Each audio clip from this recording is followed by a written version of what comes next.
70 and Strong, Age is No Barrier to Healthy Living. Written by Will Anderson, narrated by Steve King. Foreword. In the winter of 1965, my dad suffered a pretty serious heart attack. He was only 55. Back then, recovering from a heart attack meant lying in bed for 2 weeks or so, ostensibly to stabilize the heart muscle and allow it to heal. While he was in hospital, my father contracted pneumonia, not uncommon for heart attack victims. He was in bad shape for several days until the antibiotics kicked in. Once he was released, his doctor told him what he needed to do to enhance his recovery. New studies were beginning to show that exercising the heart muscle was generating amazing levels of healing and strengthening, and patients were returning to full health faster. So Dad's first step was to get out of the house and start walking every day. But it was winter, and it was cold.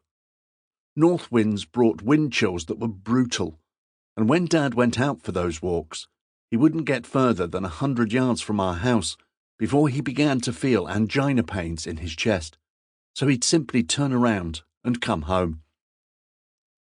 Let me take a moment to describe my dad's lifestyle, which was similar to millions of men like him. He had an office job, he was a heavy smoker, and in the mid-60s, everyone smoked.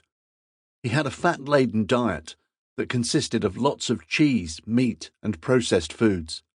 His cholesterol was sky high. He was clinically obese. His skin had a greyish hue. He never exercised, unless you consider cutting the lawn or shoveling snow exercise. It is, but the wrong type. In short, my dad was a walking billboard for a heart attack waiting to happen. His heart health continued to be unstable, largely because he never adopted a lifestyle that would correct it, and at the age of just 70, he died. Today, of course, we know so much more about how to gain health and keep it. We know that smoking is a flat-out killer.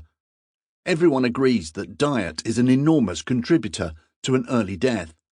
Yet heart disease and cancer, much of it due to smoking, are still the two main causes of death in North America.